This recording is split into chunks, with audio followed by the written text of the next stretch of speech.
लगा शायद मेरा इशू है। हाँ, मेरा तो कनेक्शन चल रहा है, मुझे समझ मुझे भी नहीं आई। चलो, हुआ है तो हुआ है। अच्छा, मैं इसको दोबारा शुरू करता हूँ, प्रोड्यूसर कंज्यूमर को।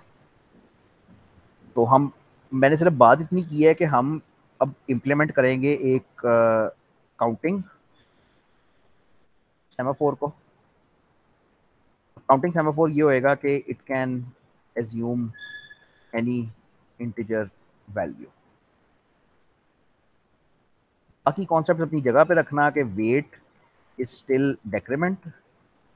वेट अभी भी डेक्रीमेंट करता है। एंड इफ वैल्यू इज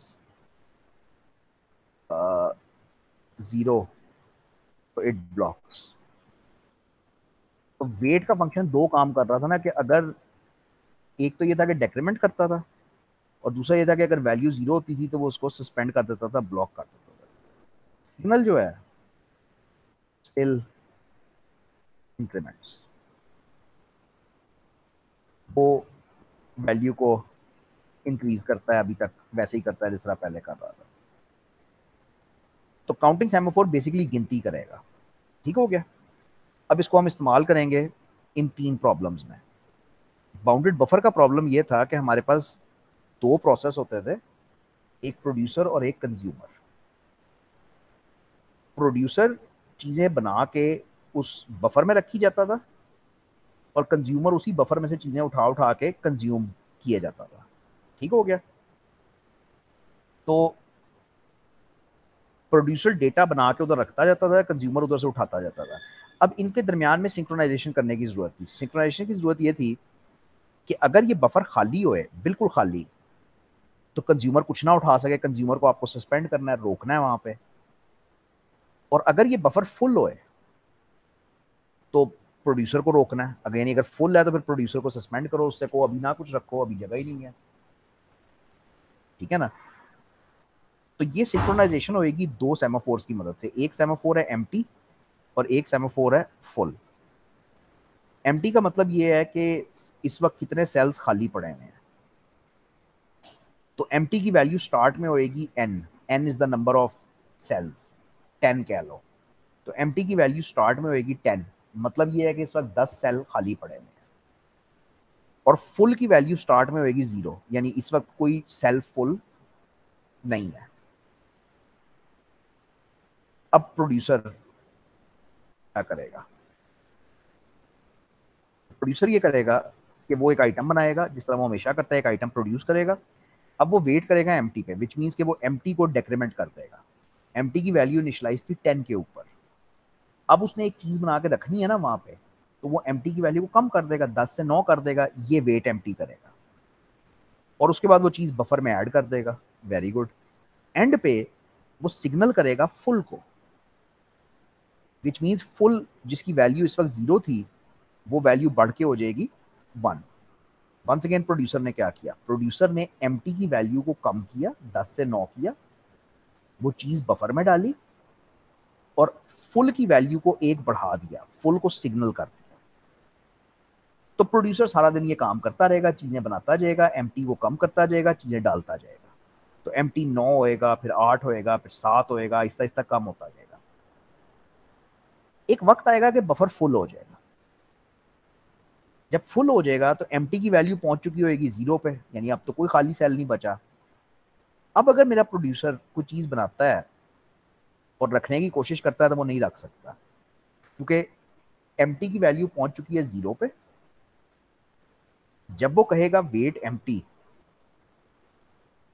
तो दैट मीन्स कि वो सेमाफोर के ऊपर सस्पेंड हो जाएगा, क्योंकि सेमाफोर 0 है। अब प्रोड्यूसर यहाँ पे सस्पेंडेड रहेगा, क्योंकि एम्प्टी सीट कोई नहीं मिल रही, और बस यहाँ पे वो सस्पेंडेड रहेगा। अब हम इसको जरा 1 मिनट को छोड़ते हैं। कंज्यूमर क्या कर रहा है? कंज्यूमर ये करता है कि वो वेट करता है फुल के ऊपर। वेट का मतलब होता है डेक्रीमेंट करना। तो फुल इस वक्त 10 था ना, सारी रे फुल थी, तो वो उसको डेक्रीमेंट करता है, यानी 9 करता है। एक आइटम उठाता है और सिग्नल करता है एम्प्टी को। ये दिस इज इंपॉर्टेंट। एम्प्टी हमारा 0 था।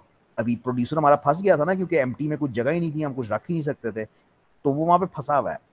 कंज्यूमर जैसे ही एक चीज उठाएगा, वो सिग्नल करेगा एम्प्टी को, विच मीन वो एम्प्टी को एक बढ़ा देगा, इंक्रीमेंट कर देगा।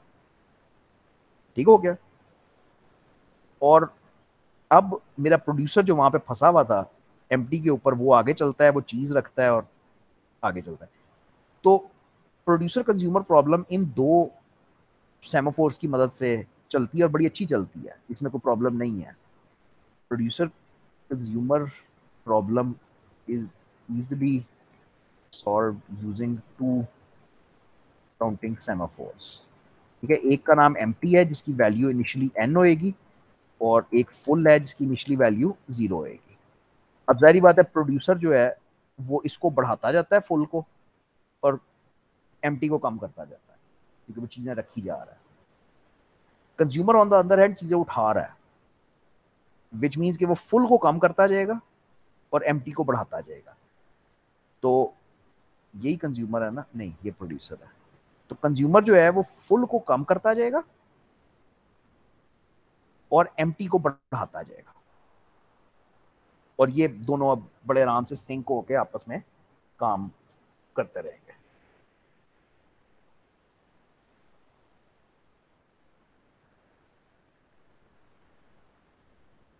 अच्छा जी, रीडर्स राइटर्स प्रॉब्लम भी तकरीबन इसी तरह की है, प्रोड्यूसर कंज्यूमर की तरह ही है। रीडर राइटर प्रॉब्लम भी बहुत सारी जगहों पे आती है। इसमें यह है कि कुछ ऐसे प्रोसेसेस हैं जो डेटा रीड कर रहे होते हैं, और कुछ ऐसे प्रोसेसेस हैं जो उसके ऊपर डेटा राइट कर रहे होते हैं उसी सेल के ऊपर। अब समझो मेमोरी का एक सेल है, उसी को कुछ लोग पढ़ रहे हैं, उसी पे कुछ लोग डेटा लिख रहे हैं। तो ये रीडर राइटर्स प्रॉब्लम है। अब रीडर राइटर्स प्रॉब्लम की कई वेरिएशंस हैं। इसको फर्स्ट रीडर राइटर्स प्रॉब्लम कहते हैं, सेकंड रीडर राइटर्स प्रॉब्लम कहते हैं, डिफरेंट वेरिएशंस हैं।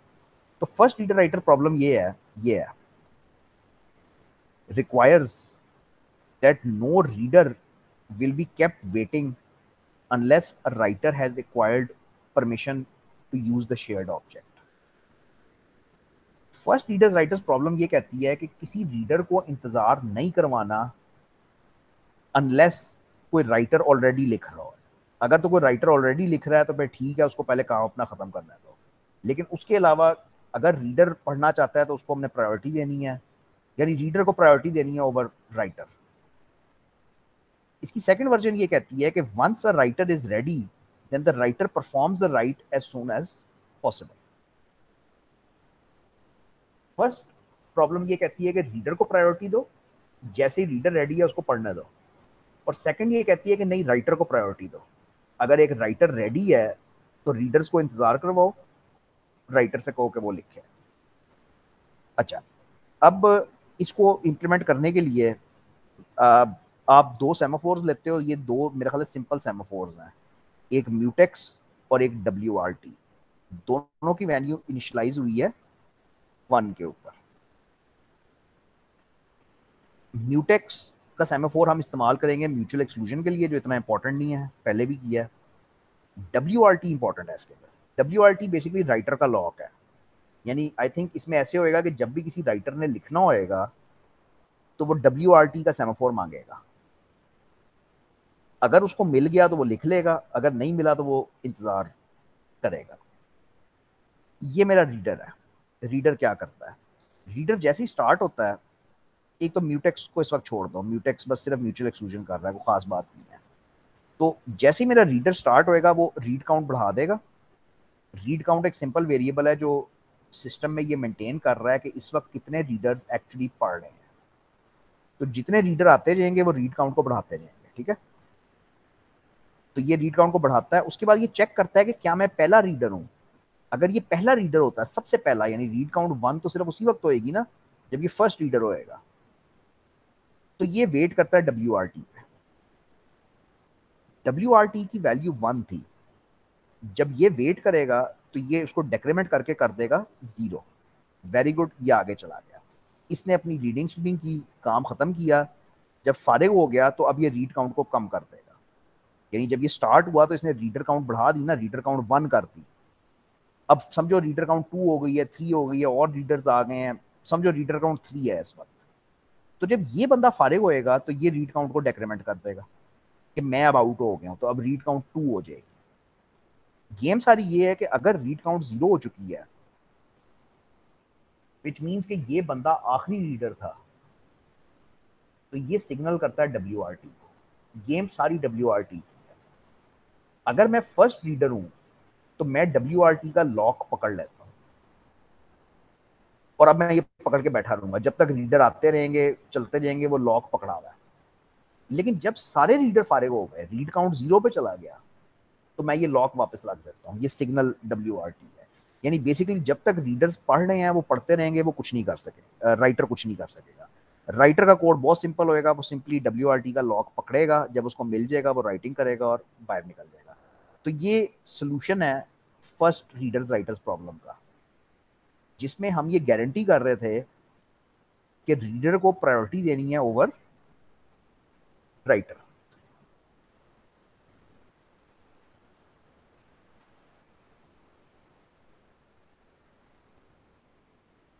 अच्छा जी,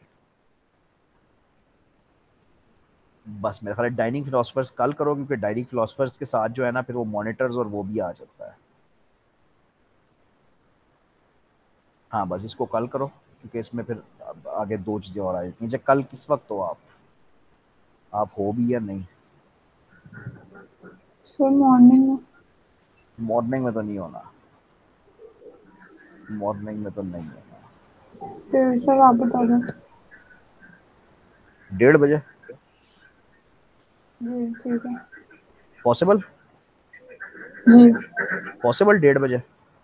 बस। तो बस 1:30 बजे कर लो। फिर डेढ़ सवा एक के करीब मुझे एक मैसेज करना, बस मैं ऑनलाइन हो जाऊंगा इंशाल्लाह। ठीक। ठीक है, चलो ओके। अल्लाह हाफिज़।